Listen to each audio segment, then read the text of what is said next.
Olá, turma! Tudo bem com vocês? Boa noite, bom dia, boa tarde. Não sei qual o horário vocês vão assistir essa aula. Nós vamos tratar hoje sobre o quarto assunto da nossa ementa. Vamos tratar de poder constituinte e poder derivado. Fiz uma introdução na nossa última aula, na semana passada, na quarta-feira, né? Antes de toda essa calamidade pública que estamos passando agora. Fiz, inclusive, alguns comentários sobre isso, fiz algumas lives tratando desse contexto que nós estamos vivenciando, né? De calamidade pública, as medidas do governo, enfim. E por essa razão, né, saiu uma portaria do MEC e vamos gravar as aulas e estar postando aqui para vocês. E fiquem tranquilos que nós não teremos nenhum prejuízo no conteúdo da nossa ementa. Então, adentrando agora no assunto. Nós estamos no quarto assunto da ementa, como já foi dito no início da minha fala. E nós vamos falar sobre poder constituinte e poder reformador. Fazendo a revisão com vocês, o que é o poder constituinte, o contexto histórico dele, o conceito. Primeiramente, poder constituinte, ele é o primeiro, é o poder que ele vai constituir uma constituição. Nós vivemos em um estado. Nós estudamos, no primeiro assunto da ementa, noções de estado, né? O que é o estado? Os elementos do estado. E um desses elementos do estado é a soberania e também o povo. A soberania, o que é a soberania? Soberania é o poder que cada estado tem. E aonde é que vem descrito esse poder? É na Constituição. E como se dá uma Constituição? Através do poder constituinte. Como que surgiu o poder constituinte? Qual o contexto histórico? Primeiramente, nós temos que ter o senso crítico de pensar: alguém criou o poder constituinte ou, na verdade, ele sempre existiu e o que não existia era a teoria do poder constituinte e então criaram? O poder constituinte, na verdade, ele sempre existiu. O que não existia era a teoria. Até que um francês de nome... Deixa eu ver bem que o nome dele é Emmanuel Jussifer, também conhecido como Abba de Sieyès. Ele criou essa teoria através de uma obra chamada O que é o Terceiro Estado? Ele observou, no século XVIII, na sua sociedade, na França, o que ele observou? Ele observou que existia o Estado clero, o Estado nobreza, e se questionou o porquê não criar o Estado-nação. Ele não deu essa nomenclatura, povo, mas para nós vamos entender como povo. A tradução a tradução que melhor integral, né, na íntegra do terceiro estado, no caso, povo, o que ele chamava lá de nação seria constituinte burguesa, que nada mais é, para nós, hoje, como o povo. Então, no século XVIII, nós estamos vivenciando no mundo contexto histórico de mudança, né? Mudança do teocentrismo, onde era as questões religiosas, Deus no centro, a igreja tinha um poder muito grande, era tudo concentrado, Estado e religião, né? Então a gente começa essa fase de transição do teocentrismo para o antropocentrismo, onde o homem passa a ser o centro das coisas. Então, o iluminismo ele perde um pouco de força, né? Iluminismo, nós estudamos isso na literatura, no ensino médio, ensino fundamental, e começa-se a buscar a racionalidade. Então, era esse o contexto histórico. Então, foi através disso que surgiu a teoria do poder constituinte, que é um poder de criar uma constituição. E através dessa obra, ele se questionou o que seria o terceiro estado, que o terceiro estado é o povo. Então, vou olhar aqui, tô olhando aqui só o roteiro. Nós não podemos confundir o poder constituinte com o poder constituído. Porque o que é o poder constituinte? O poder constituinte é um poder. O poder, em dizeres bem simples, de criar uma constituição. E o poder constituído, para nós, levando-se em conta a nossa Carta Magna de 88, seria as representações desse poder, que é o que vai estar lá no artigo 2 da CF. O poder, nós sabemos que ele é uno e indivisível, mas ele é representado pelo poder, ele é representado por três poderes, na verdade o poder é um, representado de formas distintas: poder legislativo, executivo e judiciário, que é o que vai estar no artigo 2. Vou pegar aqui a Constituição, né? São poderes da União independentes e harmônios entre si: legislativo, executivo e judiciário. Aqui a descrição tá poderes, mas se a gente for estudar a fundo, nós vamos ver vários doutrinadores, até mesmo pelo conceito de poder, que o poder ele é indivisível. Então, na verdade, seria um poder com 3 representações. Então, o poder constituinte é isso, é esse o contexto histórico que se deu, a teoria criada. Não confundir poder constituinte com poder constituído. O que é o terceiro estado, né? Falei pra vocês que é o povo. Então, turma, o poder constituinte, ele se divide em 2 grupos. Lá no slide eu coloquei pra vocês. Vocês vão ver lá o tópico. Poder constituinte é como se fosse gênero, né? É como se fosse, não, na verdade, é um gênero. E ele se divide em poder constituinte originário, poder constituinte derivado e poder constituinte derivado. São 2, né? O poder constituinte originário, o nome já fala, original, origem, é o que cria, é o primeiro. Ele também é chamado de... Vai ter alguns autores que vai chamar de poder genuíno, inaugural. É o poder que faz o Estado. Cuidado, na verdade ele não faz o Estado. O Estado já existe e ele vai descrever como que vai funcionar esse Estado. Quando eu falo Estado, entenda, Estado, nação. Existe um povo, existe uma comunidade, existe uma soberania e é preciso organizar como tudo isso vai funcionar, como a sociedade vai funcionar. E o poder de constituir essa nova Constituição é o poder constituinte originário. Ele é um poder que ele tem caráter político, social. Ele tem uma característica fática, extrajudicial. Ele não tem uma característica jurídica, de fato. Por quê? Porque até então nós não temos ainda um ordenamento jurídico. Nós não temos... Vai se criar ainda. Ele que vai dar origem a tudo isso. Poder constituinte originário, então, é isso. É o primeiro poder. É o primeiro poder de criar uma Constituição para se organizar um Estado. Ele não tem qualquer limites. Por que não tem limites, professora? Porque ele é o primeiro. Ele é o pontapé. Ele que vai criar tudo. Ele emana do povo, que é o que vai estar na nossa Constituição, artigo 1º, parágrafo único. O poder emana do povo. Então, o poder constituinte originário, ele é ilimitado.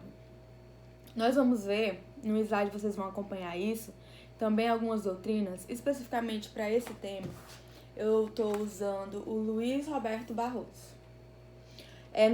No slide eu coloquei para vocês vários doutrinadores, além dos já recomendados, que é a doutrina base da faculdade. Eu coloquei também uns para quem estuda para concurso, enfim. Para esse assunto, gosto muito da abordagem do ministro do Barroso, né? E também eu gosto de acompanhar por esse livrinho aqui, ó, que eu estudei para a OAB. Muito bom também, porque tem uma linguagem clara. Então, se vocês quiserem ver, pesquisar depois, muito bom, porque vocês já vão se preparando para os exames que vocês vão ter que fazer lá na frente, né? No caso da OAB. E também a lei seca. Então, o poder constituinte originário, ele tem, doutrinariamente, né? No mínimo, assim, alguns autores vão colocar 6 características, outros vão colocar 4. Mas todos vão colocar essas 4 que eu vou citar aqui pra vocês, que são a base. Que é soberano, autônomo, incondicionado e ilimitado juridicamente. Ele é soberano porque ele realmente é o primeiro. Ele tem o poder. Ele é o ponto de partida, né? Ele não tem um regramento estatal pré-estabelecido. É o primeiro, é o ponto de partida. É autônomo, que a estrutura da Constituição é determinada por ele. Incondicionado, ele não está sujeito a qualquer tipo de condição, limitação ou restrição. Ele é incondicional. Poder político, não jurídico, como eu já tinha dito anteriormente, extrajudicial e anterior ao direito. Ilimitado juridicamente. Por que limitado juridicamente?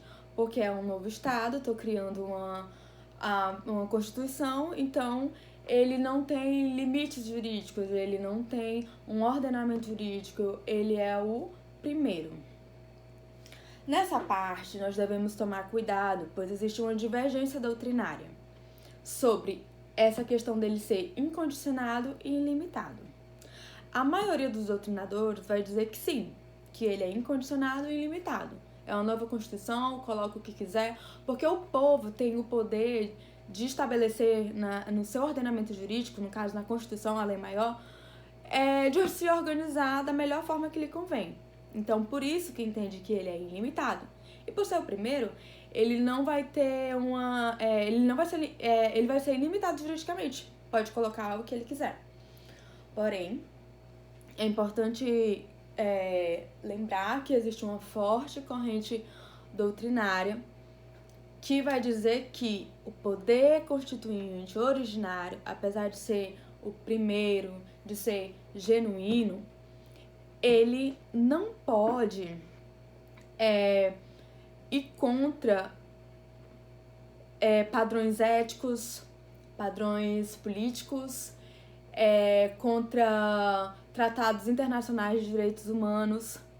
Então, essa corrente, que é uma corrente justnaturalista, vai dizer que o poder constituinte originário, ele não pode ir contra questões políticas e acordos, principalmente acordos, tratados internacionais de direitos humanos. Então, ele seria sem limites, ilimitado no que tange a dentro do seu país, né, a sua sociedade, mas no que tange exterior, ao controle internacional, no âmbito internacional, ele não poderia ir contra a tratados internacionais de direitos humanos. É isso que a corrente justnaturalista vai entender. Já a corrente positivista, que é o entendimento da maioria dos autores, vai dizer que não, que o poder constituinte originário, ele não tem parâmetro, não precisa seguir parâmetros nem mesmo na esfera internacional, nem mesmo dos tratados internacionais. Lá o Pedro Lenza, que é um autor, que é um constitucionalista muito famoso, uma doutrina boa para quem estuda para concurso público.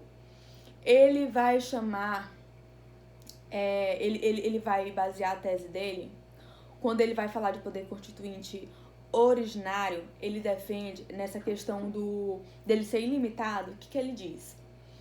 Que se a Constituição já colocasse parâmetros no texto dela, né, uma nova Constituição, e na própria Constituição tivesse que, no caso dela deixar de existir, ela teria limites, que o poder constituinte originário, se fosse criar uma nova, no caso de uma nova Constituição, teria que seguir parâmetros de direito internacional, né? No caso, os tratados de direitos humanos, que é o que defende a corrente naturalista. Ele diz que seria, ele chama de Constituição falida, porque a Constituição já ia nascer com a previsão de como ela ia morrer e com limites de como criar uma nova Constituição. Então, ele defende que não existe e fundamenta com esse argumento. Então é isso, é importante vocês saberem que as características do poder constituinte originário são essas: soberania, autonomia, incondicionado e ilimitado juridicamente. No que tange ao incondicionado e ilimitado juridicamente, existe essa forte corrente doutrinária. Então, a questão, seja concurso ou prova, vai deixar claro, se for algo direcionado a essa característica, para vocês honrarem, vocês seguem o comando da questão. Se for juros naturalista, vocês vão dizer que o poder constituinte originário, ele é sim soberano, ele pode sim mudar tudo sem seguir, né, sem parâmetros, sem limites nenhum, porque ele é o primeiro.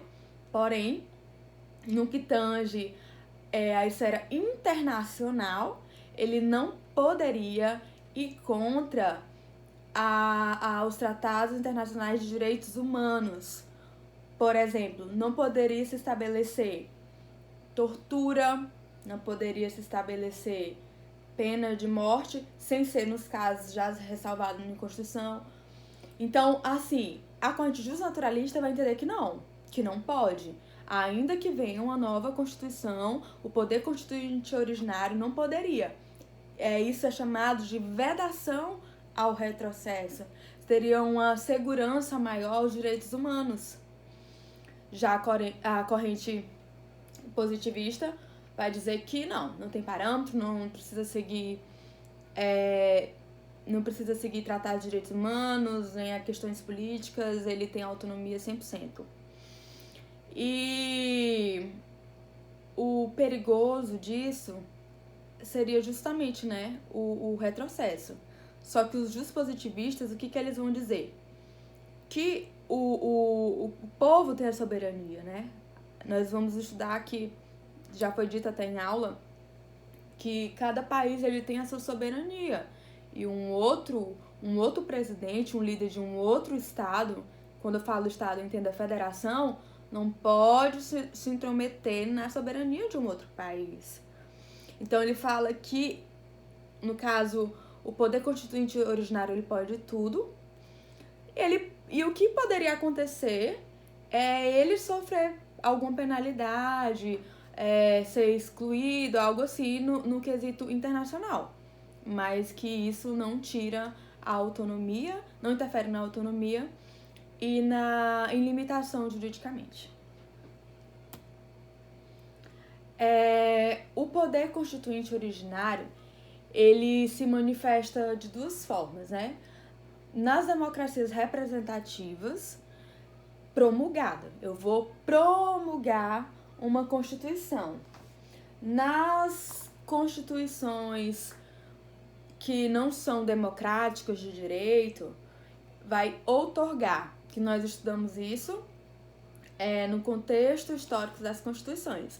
Nós vimos que algumas foram promulgadas e que outras foram outorgadas, que são aquelas com características mais ditatoriais. No preâmbulo da nossa Carta Magna, diz assim, está descrito, né? Que nós, representantes do povo brasileiro, reunidos em uma Assembleia Nacional Constituinte para instituir o Estado Democrático, destinado a assegurar o exercício dos direitos sociais e individuais, a liberdade, a segurança, o bem-estar. Quando aqui está descrito Assembleia Nacional Constituinte, é isso, é o poder constituinte originário. E essa seria uma manifestação, uma forma promulgada, né? Não é ditatorial, foi promulgada pelo povo, ainda que não diretamente, mas de forma representativa, que são os nossos políticos, certo? Já a outorgada seria aquela que não tem uma consulta popular. O povo não tem voz, que são as com caráter mais ditatoriais, como, por exemplo, a de 1824 e a de 1937, que nós já estudamos em sala. O poder constituinte originário, ele é classificado quanto ao momento da sua manifestação, que ele pode ser poder constituinte originário histórico, que é responsável pela primeira Constituição do Estado, no caso do nosso Estado Democrático de Direito, nós estamos na 7ª Constituição. Poder constituinte originário, gênero. Ele pode se manifestar de duas formas. Primeira forma, quanto ao momento da sua manifestação, ele pode ser poder constituinte originário histórico, que é o responsável pela primeira Constituição. A nossa primeira Constituição, então, teria essa característica, seria denominada de Constituição do Poder Constituinte Originário Histórico. Por quê? Poder Constituinte Originário Histórico, por ser a primeira. E também a segunda classificação Poder Constituinte Originário Revolucionário Pós-funcional. Revolucionário ou pós-funcional, né? Depende, alguns doutrinadores vão chamar de poder constituinte originário revolucionário e outros vão chamar de poder constituinte originário pós-funcional. Professora, o que seria isso? É aquela que cria uma nova Constituição para o Estado em substituição anterior. Ok, vamos lá pensar na nossa realidade. Brasil. A primeira Constituição. Temos um Estado, vamos criar a primeira Constituição que o Brasil teve. Ela vai ser uma Constituição, vai ser a manifestação do poder constituinte originário histórico. Por quê? É a primeira Constituição que organizou o Estado. As Constituições, a 2ª, 3ª, 4ª, 5ª, 6ª, 7ª, a nossa atual, que vieram depois, seria a manifestação do poder constituinte originário revolucionário ou pós-funcional. Então, o poder constituinte originário é isso, né? O primeiro poder. Ele tem essas características e existe essa diferença doutrinária e se manifesta dessas duas formas. Agora, nós vamos adentrar, vou parar essa aula, vou fazer um novo vídeo para a gente falar sobre o poder constituinte derivado, que já seria uma segunda classificação do poder constituinte. Para ficar claro, o poder constituinte, ele se divide em poder constituinte originário e poder constituinte derivado. O poder constituinte originário se manifesta de duas formas. Poder constituinte originário histórico, primeira Constituição, a que cria a primeira Constituição de um Estado que vai organizá-lo, e a segunda, que é poder constituinte originário reformulário ou pós-funcional. Na próxima aula, nós vamos falar do poder constituinte derivado.